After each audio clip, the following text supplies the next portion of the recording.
और एक विश्वास के साथ आप लोगों से कहना चाहूंगा, जितने लोग आस्था पर कथा सुन रहे हो, जितने फेसबुक यूट्यूब पर सुन रहे हो, और बस जल चढ़ाने का एक नियम है शिव जी का। शंकर भगवान को जो जल चढ़ाया जाता है दुख काटने के लिए, तकलीफ काटने के लिए, कष्ट मिटाने के लिए, तो एक नियम है शंकर भगवान का जल चढ़ाने का जो नियम है। जैसे ये गौल जलाधारी है, यहां से पानी गिरता है, ये शिवलिंग है। ये दो जो भगवान का पानी जहां बहकर जाता है ये गोल में से, तो यहां जो स्थान है ये सीधे भाग पर गणेश जी विराजमान है, लेफ्ट भाग में कार्तिकेय जी है। बीच में एक मोटी सी लाइन होती है जहां अशोक सुंदरी है। ऊपर से जो बूंद बूंद पानी गिर रहा है वो शंकर भगवान की 5 लड़कियां हैं, जया, विषहरा, शामलीबारी, दौतली और देव। जहां गोल भाग है, जहां शिवलिंग रखा हुआ है, ये माता पार्वती जी का हस्त कमल है, जिसको पीठिका कहते हैं। महाराज, जल चढ़ाने का नियम है, जब हमारे ऊपर दुख होता है, तकलीफ होती है, कष्ट होता है, बड़ी दिक्कत परेशानी होती है, तो हम जल चढ़ाते हैं। तो उस जल को चढ़ाने का नियम है, पहले गणेश जी का स्थान, कार्तिकेय का स्थान, अशोक सुंदरी की जगह, फिर माता पार्वती की पीठिका, उसके बाद जलाधारी को स्मरण कर कर जल धीरे धीरे शंकर भगवान पर छोड़ा जाता है। जब धीरे धीरे शिव जी पर जल चढ़ाएं, उसके बाद में आप अपने मन की कामना जब जल चढ़ाते जाएं और बाबा से कहते जाएं, बाबा रोज कामना कहने की जरूरत नहीं है, एक बार आप कामना करो और उसके बाद जल चढ़ाना प्रारंभ करो। और उसको कहना जरूर, तेरे दरबार से कोई खाली नहीं गया मेरे शंभू, मैं नहीं जानती, मैं तो इतना जानती हूं कि कंकर शंकर है और तू सुनता जरूर है। ब्रह्मा ब्रह्म लोक में है, भगवान विष्णु वैकुंठ लोक में है, पर मृत्यु लोक में मेरा देव अधिदेव महादेव है, मेरी सुनेगा जरूर। और बाबा से विनय कर कर आप आइए। सुबह 4 बजे से लेकर 7 बजे तक पीपल के वृक्ष में भगवान ब्रह्मा का वासा होता है। 7 बजे से लेकर पीपल के वृक्ष में 10 बजे तक भगवान विष्णु का वासा होता है। 10 बजे से लेकर 11:30 बजे तक पीपल के वृक्ष में पितरों का वास प्रारंभ होता है। 11:30 के बाद में पीपल के वृक्ष में आहूतों का वासा होता है। आहूत जानते हो, जो बच्चे गर्भ में शांत हो जाते हैं, 6 महीने के बाद शांत हो जाते हैं और कुंवारी अवस्था में मर जाते हैं, उनको आहूत कहा जाता है। फिर पीपल के वृक्ष में वासुकों का वासा चालू हो जाता है। यज्ञ पुराण का संवाद है। वासुकों का वासा के बाद में शाम को 4 बजे से 7 बजे तक पीपल के वृक्ष में भगवान शंकर का वासा चालू हो जाता है। 7 बजे के बाद में पीपल के वृक्ष में रात्रि को 8 बजे से 9:30 बजे तक पीपल के वृक्ष में कुबेर का वासा होता है। इसलिए दीप को 9 बजे जो पीपल के पेड़ के नीचे घी का और एक तेल का दिया लगा देता है, उसके यहाँ कभी संपदा की कमी नहीं होती। शंकर जी ने 7 बार बनाए हैं, रविवार, सोमवार, मंगल, बुध, गुरु, शुक्र और शनि, ये शिव जी ने बनाए हैं। अब एक दिन आपने अपना बना लिया, बाकी के दिन अगर कोई इस पीपल के वृक्ष के नीचे आएगा और यहां तो दरिद्रता बैठी है, तो उसका क्या होगा? भगवान नारायण बोले, सुन दरिद्रता, तेरे से एक विनती है, अगर कोई भी मनुष्य इस पीपल के पेड़ के नीचे अगर 7 दिन में आता है और उसके हाथ में अगर कोई सामग्री होती है तो तू उसके घर में प्रवेश नहीं करेगी। नियम है पीपल के वृक्ष का, या तो पानी का लोटा लेकर जाओ, कुंकू का चोपड़ा लेकर जाओ, शक्कर लेकर जाओ, या पेड़ के नीचे चींटी को डालने के लिए आटा ले जाओ, पर खाली हाथ पीपल के वृक्ष के नीचे कभी मत जाओ। खाली हाथ जाओगे तो दरिद्रता तुम्हारे घर में प्रवेश करेगी। दरिद्रता उठकर खड़ी होकर बोली, नारायण तुमने अपनी मनमानी करी है, एक दिन मुझे भी मेरा चाहिए। भगवान ने कहा, बोल कौन सा दिन चाहिए? दरिद्रता कहती है, रविवार के दिन इस पीपल के वृक्ष के नीचे मैं दिन भर नृत्य करूं, इसमें रहूं, और जो यहां आए रविवार को मैं उसके घर में प्रवेश करूं। भगवान ने कहा, ठीक है। दरिद्रता, रविवार का दिन एक ऐसा दिन रहेगा जिस दिन तू इस पीपल के वृक्ष के नीचे नृत्य करेगी, और जो आएगा इस पीपल के वृक्ष के नीचे तो उसके साथ प्रवेश करेगी। मैंने तुझे वर दिया।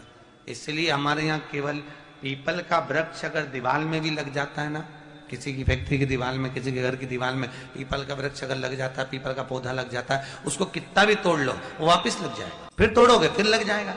अगर पीपल के पौधे को तोड़ना है तो केवल रविवार का दिन एक नींबू, एक मिर्ची और बमूल का कांटा, ये 3 चीजें रखने के बाद में आधे घंटे बाद रविवार के दिन पीपल के पेड़ को उखाड़ कर फेंक दो।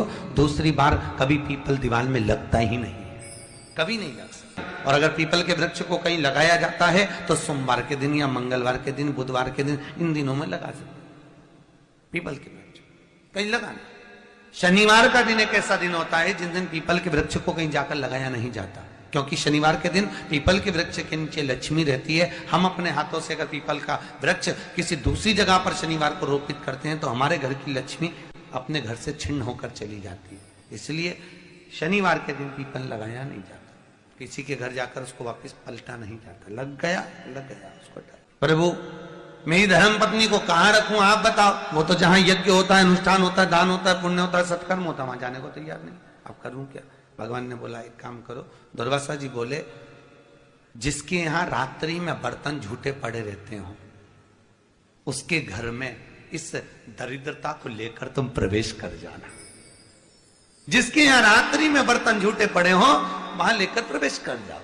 दूसरी जगह दुर्वासा जी बोले जो स्त्री घर में दोपहर के समय पर सो रही हो उसके घर में इसको लेकर प्रवेश कर। जो स्त्री दोपहर के समय में घर पर सो रही हो इस दरिद्रता को लेकर प्रवेश कर जाइए। तीसरा, जिसके यहां पर दरवाजे पर कांटे वाले पौधे लगे हों उस घर में इस दरिद्रता को लेकर प्रवेश कर जाए। जिसके यहां पर भी अगर थोड़ी सी भी परेशानी होती है, थोड़ा सा क्लेश होता है, अशांति होती है, लक्ष्मी नहीं टिक रही हो, काम नहीं बन रहे हो, बहुत प्रयास करा जा रहा हो और हमारा कार्य नहीं होता, तो क्या करते हैं? फिटकरी और नमक को पानी में डाल देते हैं और घर में पोछा लगा देते हैं। आप लोगों ने आजकल फेसबुक पे भी पढ़ा होगा, व्हाट्सएप पे भी पढ़ा होगा। तो क्यों लिखा उसमें? उसका कारण ही केवल इतना है कि दाता और विधाता की प्रियता उसमें। माता ख्याति के जो 4 बच्चे हुए इसमें जो सुबह 4 बजे से लेकर 7 बजे तक पीपल के वृक्ष में भगवान ब्रह्मा का वासा हो। और जितने लोग आस्था चैनल पर सुन रहे हैं, जितने लोग फेसबुक यूट्यूब पर कथा सुन रहे हैं, जितने लोग इस पवित्र भूमि पर छिंदवाड़ा की पावन शिव महापुराण की कथा श्रवण कर रहे हैं, हम आपसे पूछना चाहें, आपने 16 सोमवार का व्रत करा, 16 सोमवार का उद्यापन करा, 16 सोमवार का नियम लिया, 16 सोमवार की पोथी पढ़ी, 16 सोमवार की कथा पढ़ी, 16 सोमवार पे चूरमा बनाया, किसी ने 3 बार व्रत करा, किसी ने बेलपत्री का करा, किसी ने चूरमे का करा, किसी ने मिश्री का करा। बोलो सही है? करा लोगों ने। पर जितने लोग आस्था चैनल पर कथा सुन रहे हैं और जितने लोग इस फेसबुक यूट्यूब पर कथा सुन रहे हैं और जितने छिंदवाड़ा की पवित्र भूमि पर कथा सुन रहे हैं, हम इनसे पूछना चाहते हैं, 5 व्रत नहीं, 6 व्रत नहीं, 7 व्रत नहीं, 11 व्रत नहीं। हमारे सनातन धर्म में तो 11, 21, 51, बोलो सही है, 7, 5 ऐसा नियम चला आया है हमारे सनातन धर्म का कि 5 व्रत करना है, 7 व्रत करना है, नवरात्रि के 9 व्रत करना है, 11 व्रत करना है, 21 व्रत करना है, 31 करना है, 108 करना है, 1008 करना है। ऐसे नियम हमारे शास्त्रों का चला आया। फिर आखिर 5 व्रत नहीं, 7 व्रत नहीं, 6 व्रत नहीं, 4 व्रत नहीं, 3 व्रत नहीं, 16 व्रत का नियम कहां से आया? 16 व्रत ही क्यों?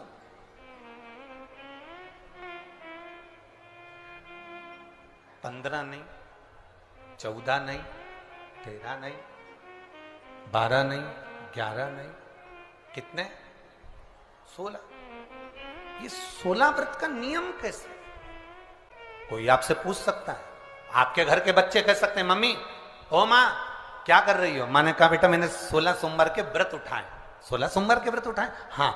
क्या करती है उसमें? बेटा शाम के समय जब तीसरा पहर होता है, प्रदोष काल होता है, प्रदोष का जो समय होता है, शाम का जो समय होता है, उस शाम के समय पर हम 16 सोमवार का पूजन करते हैं। शिव जी का शिवलिंग का निर्माण करना या शंकर भगवान का शिवलिंग घर में उसकी पूजन अर्चना करना, उसका निर्माण करना और पूजन करके जो भी चीज से हमने सोमवार करे हैं, जो 16 सोमवार के प्रथम सोमवार में चूरमे से करो, चाहे तुम बेलपत्री से करो, चाहे तुम मिश्री से करो, जिससे तुम पहला व्रत करोगे 16 की 16 व्रत उसी चीज से होंगे, उसी प्रसाद से होंगे।